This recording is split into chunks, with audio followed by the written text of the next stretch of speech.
May kasabihang every gising is a blessing. At ngayong Sabado, mapapabilib kayo sa mga baon kong kwento. Ito na mga negosyong kikiliti sa inyong mga panlasa at imahinasyon. Nakatikim na ba kayo ng seafood cake, crabs, scallops at hipon? Siguradong busog ang lahat at walang tapon.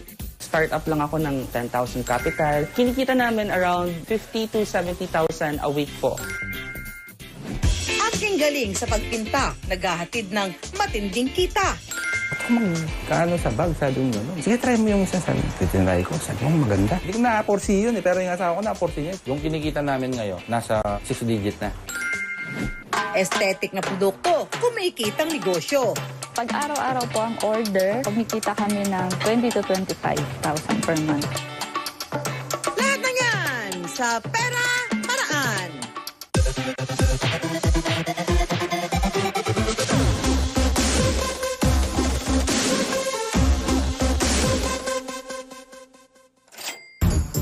Sa loob ng 1 minuto, kailangan mailipat ang mga jolens sa platito gamit ang chopsticks. Dahil laban ako rito mga mamshi. Time starts now!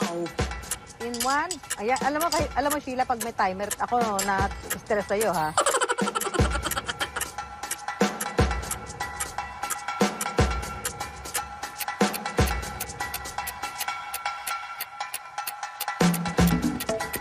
Gumagalaw sila! Gumagalaw! Gumagalaw! Sila, huwag mo na sabihin 10 seconds, sabihin mo na lang tapos na! Baka!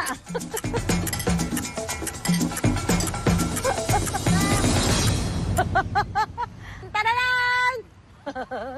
20. Up next, itong dambuhalang cake kayang busugin ng halos 100 tao. Abangan, mamaya. Nakatanggap na ba kayo ng bulaklak na gawa sa puto?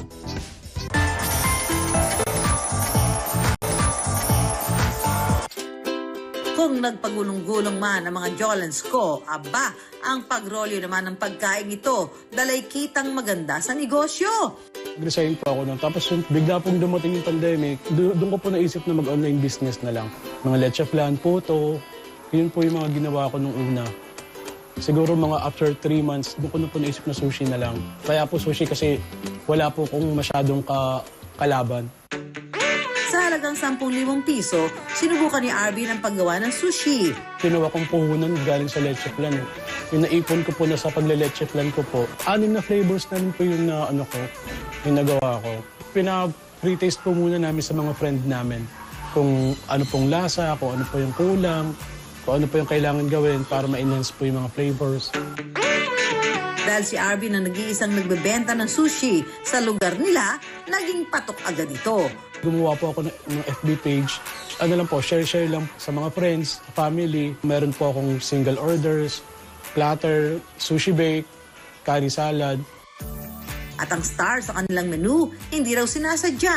Ang kanilang gimmick, sushi cake. Kasi nung time po na yun, buntis din po yung asawa ko noon.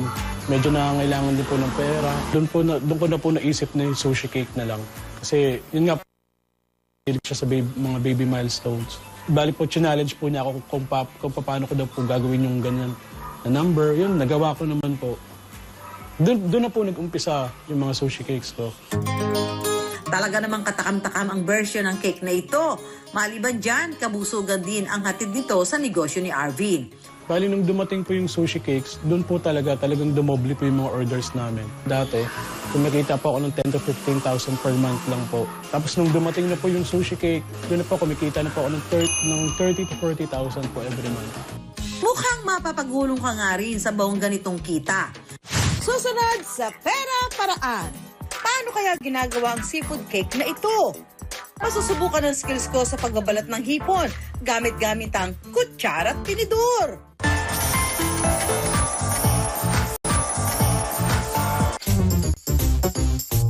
So, ang challenge natin, mga mamshi at papshi, eto, napakadali lang.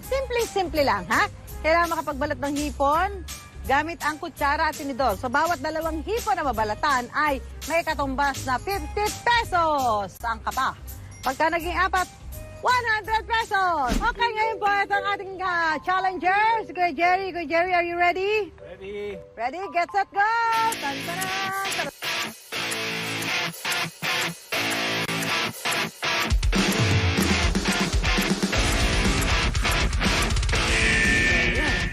nabalatan ko almost.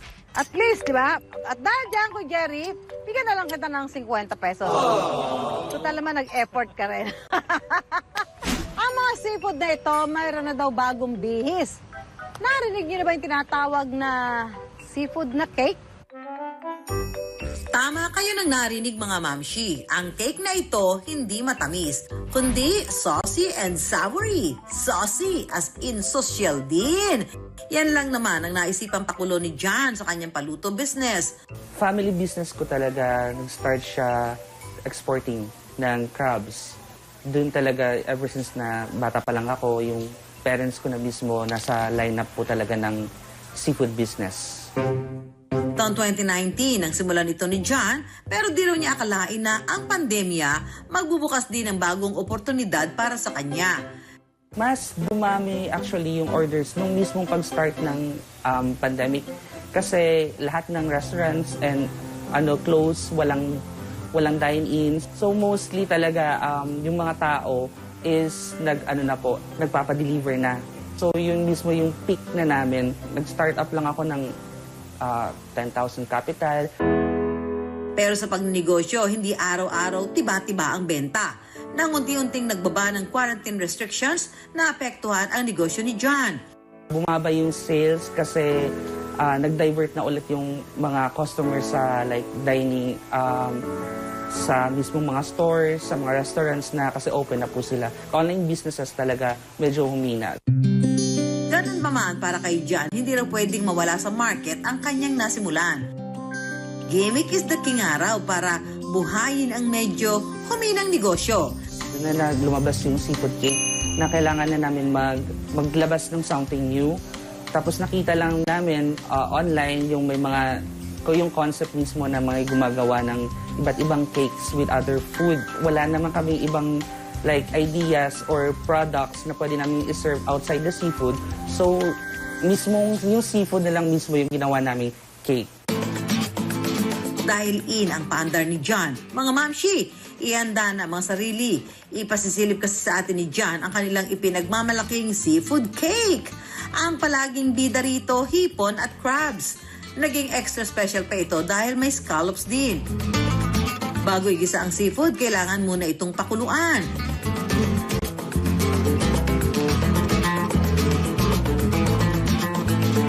Very easy lang din daw ang pagigisa ng mga ito.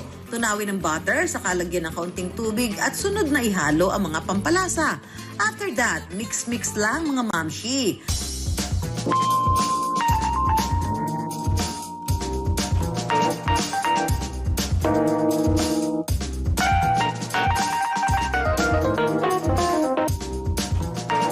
Kapag coated na ng sauce ang seafood, ready na for assembly. Para po hindi bumuwag yung base ng cake natin, is gagamit tayo ng acetate or yung tinatawag natin cake film. Uunahin natin yung shrimp para alam natin yung matitirang space para sa natitirang seafoods. Pagkatapos madisenyuhan, ayan na! Pwede nang ihain mga mamshi. Bago pa man marating ni John ang tagumpay ng kanyang negosyo, matagal na raw siyang may pinaglalaanan nito. Yung dad ko may chronic kidney disease po. So meron siyang dialysis 3 times a week. Kung ano yung kinikita namin, pinuprovide talaga namin dun sa tatay ko po. Nagiging kampante na siya mismo dahil may napoprovide kaming maayos para sa kanya. Sa kasamaang palad, nito lamang nakaraang taon, pumanaw ang tatay ni John. Siguro happy na din siya siguro kasi alam niya yung hilig ko sa pagluluto.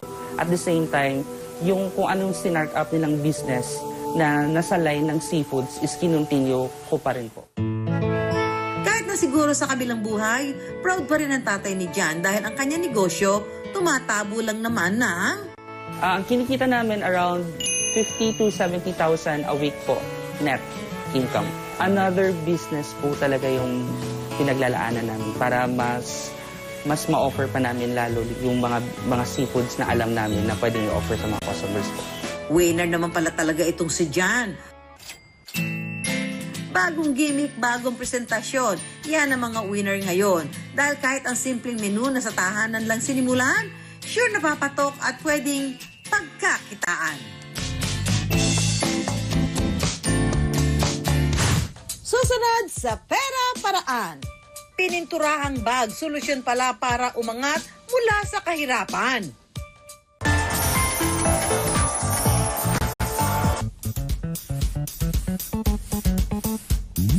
Mga mamshi at papshi, may humahamon sa akin para sa isang challenge. Pero ang labanan hindi daw padamihan o pabilisan.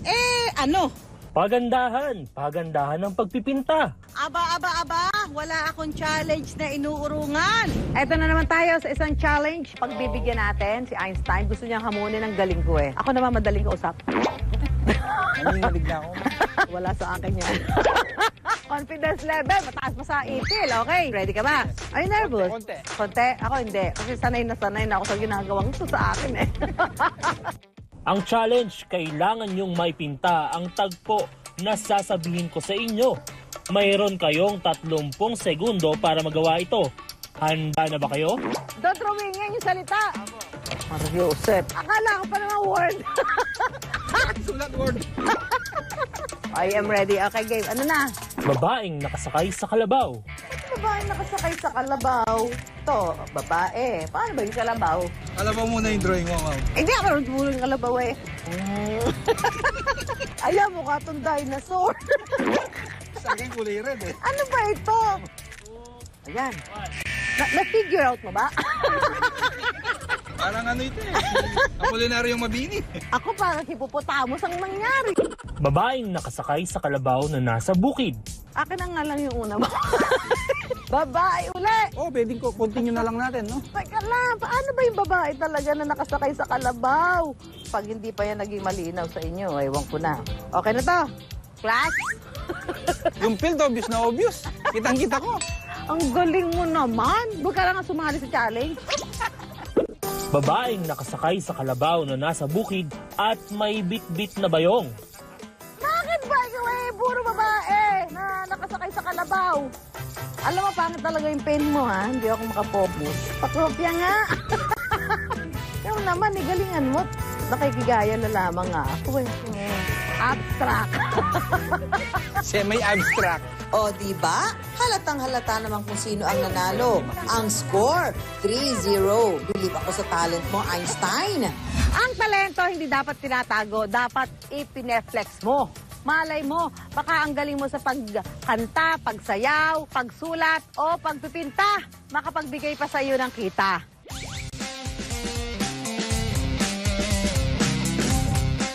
Ang nakalaban ko pala na si Einstein, artist pala talaga. Pero ang art niya, hindi lang pala sa painting sa canvas makikita.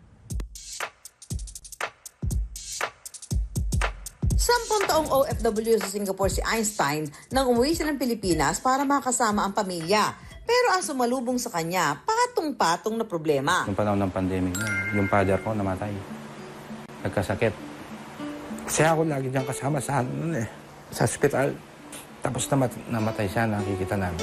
Na-infect din yung mother ko. Tapos nakita ko yung mother ko namatay kasama ko. Ako infected din. Kaya ang naipong pera ni Einstein mula sa pagiging OFW, nasimot. Na-survive namin. Yun nga lang, na-zero balance ako. Kaya si Einstein at ang kanyang pamilya nag-isip ng mapagkakakitaan. Mula sa pagtitinda ng mga deboting inumin hanggang sa pagkakaroon ng pwesto sa palengke. Sinubukan daw ni Einstein, pero ang pumatok daw talaga, ang hand-painted bags na ideya ng kanyang asawa. Ito kaano sa bag, sabi mo gano'n. Feeling ko parang nachichipan pa ako eh. Sige, try mo yung isa. Sabi ko, sabi mo, maganda. Sabi mo na. Hindi ko na-foresee yun eh, pero yung asawa ko na-foresee niya. Yung kinikita namin ngayon, nasa 6 digit na. Pagpipinta sa bag, sige nga Einstein, pa-reveal naman kung papaano. Pagkikita ko po ngayon kung paano ako gumagawa ng isang masterpiece na hand-painted bag sa Einstein's Art. Una munang ginuguhit ni Einstein sa bag ang design gamit ang chalk. Isusunod niya ang outline gamit ang marker. Kapag tapos na ay sa kanya ito pipintahan. Gamit ang blower, pinatutuyo niya ang disenyo bago lagyan ng final touches o detalye ang mga design. Ito yung mga design ko. Ito yung laging may flower na ganyan. Ito yung trademark ng Einstein Art. Pag nakita mo yung mga bulaklak na yan, sa akin yan. Saka yung mga design na ganito. Eto na yung mga artwork ni Einstein. So magregalo sa reporter, pwede to. Ito pagka mga taga-GMA ba? Ito sa mga diniligaw-ligawan niyo dyan. Babaeng kagigising lang ba ito? At naman maganda dito, ang tibay niya. Kasi yung loob, At dahil ito ay abaka. O even this one.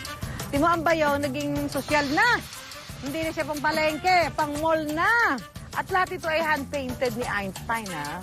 Hindi akalain ni Einstein na magagamit niya ang kanyang talento sa pagpipinta sa negosyo. Gifted kasi ako eh. Bata pa ako, marunong nagkipag-compete na ako sa mga schools. Nananalo ako talaga. Kaya lang, hindi ko siya pinagkakakitaan. Madalas nating marinig walang pera sa art. Pero para kay Einstein, depende raw yan sa inyong diskarte. Totoo naman yun kung hindi ka marunong mag-side hustle. Kasi kung art lang, magugutom ka talaga. Gagawa ka ng isang painting. Kung 1 month, 2 months, walang bumili-bili. Paano yung bills mo? Kaya dapat talaga may side hustle ka. Yun ang ginawa ko. Painting sa bag. Kakaiba, di ba? Wait, there's more. Tiyak mapapatalong kayo dito dahil ang pagpipinta, ginagawa na rin sa pantalon. Kahit na walang kasiguraduhan, ang 18-year-old na si Grace mula sa Lopez, Quezon, sumabak pa rin sa pagsisimula ng isang ukay business online. Ito yung pinili kong business kasi sa tingin ko, malaki talaga yung nakukuha kong kita sa pag-ukay. Kahit na sinasabi ng karamihan na ukay is risky, talagang worth it naman yung process na ginagawa ko. And malaki talaga yung tulong ng pag-ukay para sa akin. 4,500 pesos ang naging puhunan ni Grace sa kanyang online ukay-ukay. Sa isang buwan, umaabot lang naman ng 90,000 pesos ang kinikita niya. Okay na ukay, di ba? Mahigpit daw ang kompetisyon online, kaya naman si Grace nag-isip ng pakulo sa mga ibinebentang ukay na pantalon. Ang twist ng mga pantalon, may hand-painted designs. Samahan niyo ako mag-open ng bail at papakita ko sa inyo kung paano ito i-start. Yan, kalimitan nakakakuha rin ako ng hair color katulad dito, vertical niyang zipper, at meron rin tayong mga soft denim kagaya nito. Maganda rin ang set. Pagkatapos ng sorting ng mga pantalon, lalabhan ni Grace ang mga ito. After nito, yasa lang na po namin sa pagkatapos ko naman labhan, isasampay ko na. Kapag tuyo na ang mga pantalon, pwede na itong pintahan para sa design. Paggamit rin kami ng mga pattern, piniprint namin siya tulad nitong butterfly. At pagkatapos ko may lagay lahat ng mga sticker, magsimula na akong mag-paint. Pagkalagay ng puting base, patutuyuin ito gamit ang blower. At kapag tuyo na, pwede na itong patungan ng iba pang mga kulay. At doon na po ang ating finished product. Yung simpleng bagay, mas napaganda pa natin. Nabebenta ni Grace ang mga plain o yung walang design na pantalon ng 99 to 220 pesos. Pero ang mga hand-painted na pantalon, kaya raw niyang ibenta ng 399 pesos. Nung nagsimula na nga mag-boost yung Facebook page ko, marami na akong nababasang comments na humahanga at parang mas nahihikayat na rin sila na mag-open ng kanilang sariling business. Kumbaga na-inspired din sila sa akin. Para kay Grace, diskarte rin ng susi para lumaki ang negosyo. Unang-una talaga kailangan nyo ng diskarte at tiwala sa sarili. Kasi ganun lang rin po yung ginawa ko. Nagpatuloy lang ako, nagtiwala sa sarili at syempre, diniskartehan ko lang rin talaga para makamit ko yung gusto ko. Ang pagiging malikhain, pwedeng pagkakitaan kung sasamahan ng sipag at diskarte. Ang negosyo, magiging makulay, pati ang bulsa, kikitang tunay. Susunod sa Pera Paraan. Nakatanggap na ba kayo ng bulaklak na gawa sa puto?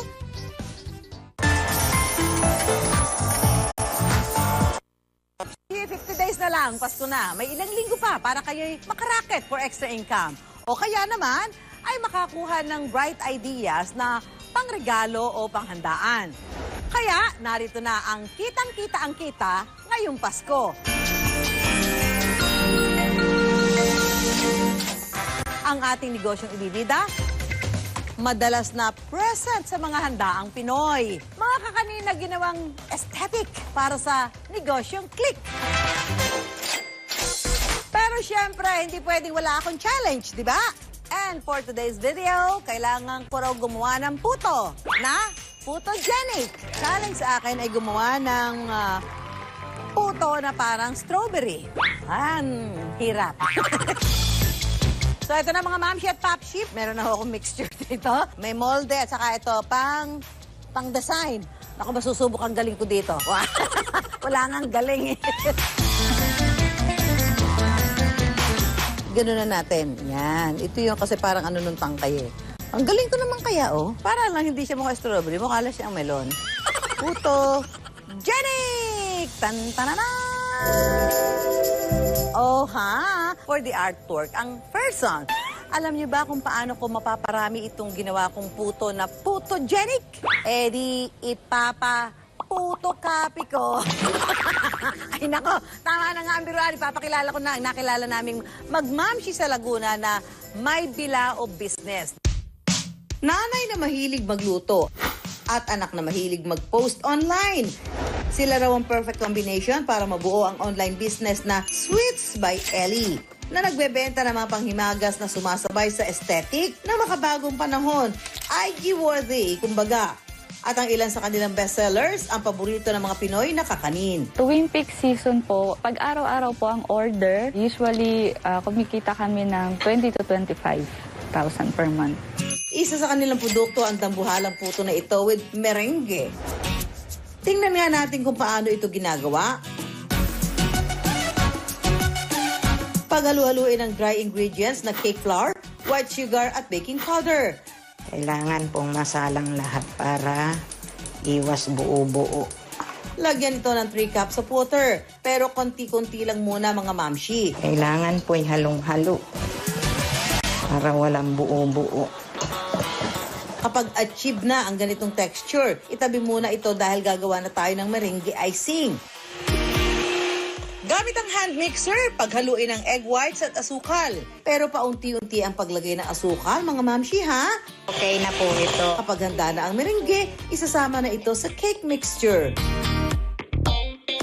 Dito po sa puto cake is cut and fold lang. Iniiwasan po natin siyang ma-overmix para maganda po ang alsa ng ating puto cake. Ilagay na ito sa bilao at budbura ng toppings para pwede nang ilagay sa steamer. Kailangan po yung takip may tela para hindi po siya malaglagan ng pawis ng takip.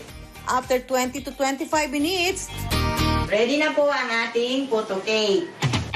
ibinebenta nila ang puto cake na ito sa halagang 395 pesos na may laking 14 inches na pwedeng pagsaluhan ng 10 hanggang 12 katao. Meron din naman silang regular size puto, pero syempre, aesthetic pa rin. Puto flowers for you, mga mamshi.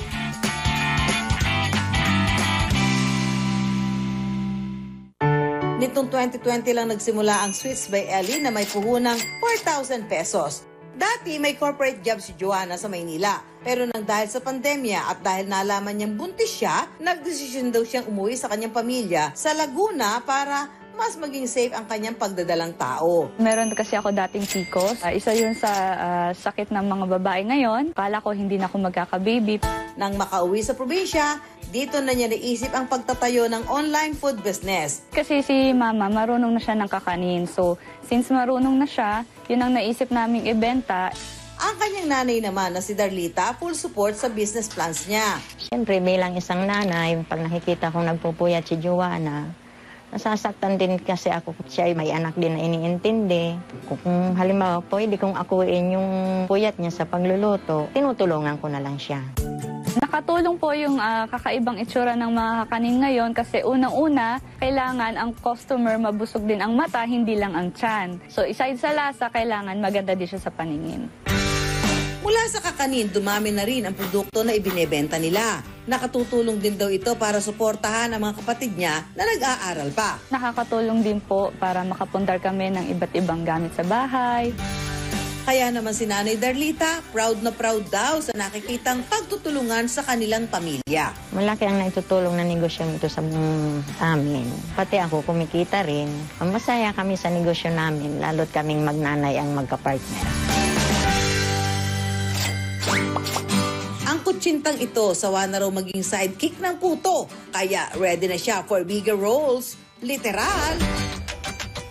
Dito sa Lucena City, nahanap namin ang kutsinta recipe na mula pa noong 1950s. Mahigit 7 dekada na ang nakalipas mula nang sinimulan ito. Tradisyonal pa rin daw ang pagluluto nila sa kanilang kutsinta, like it's still in the 50s. heirloom recipe na kung maituturing ang kanilang kutsinta recipe na mula pa sa kanilang nanay Imeng. Ang nanay Imeng po ay nagtitinda sa mga eskwelahan. Nagtitinda siya ng kutsinta doon, pansit. Pero talagang ang binibili po ng mga kabataan doon ay ang kutsinta. Nang mamatay si Nanay Imeng, minana ni Nanay Lourdes ang kanyang recipe. At ngayon, ang kanyang anak na si Nanay Corazon na ang nagpapatuloy nito. Nagretiro na po ako sa pagtuturo. Ito po ang naisipan ko namang gawin. Ang manahin po ang kaalaman ng aking Nanay Lourdes. Ngayon, ako po ang nagluluto. At ngayon, ipapakita sa atin ni Nanay Corazon kung paano ba ito ginagawa. Ihanda ang malagkit na bigas, asukal, vanilla extract, lime water at natural food color.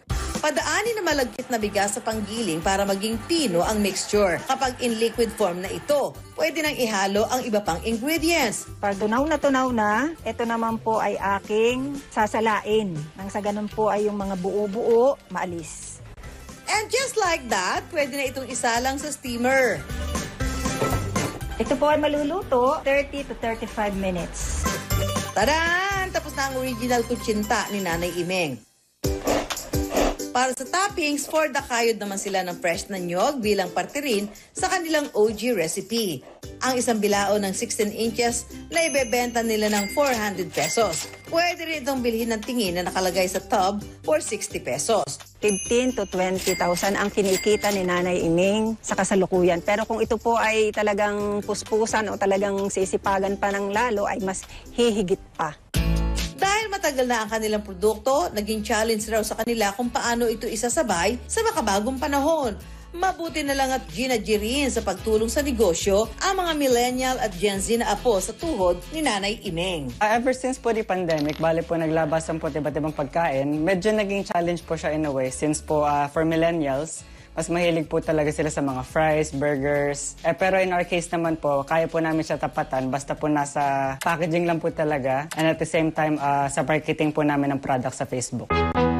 Kahit wala na ang kanilang Nanay Imeng, buhay na buhay pa rin ang iniwan nitong legacy sa kanilang pamilya.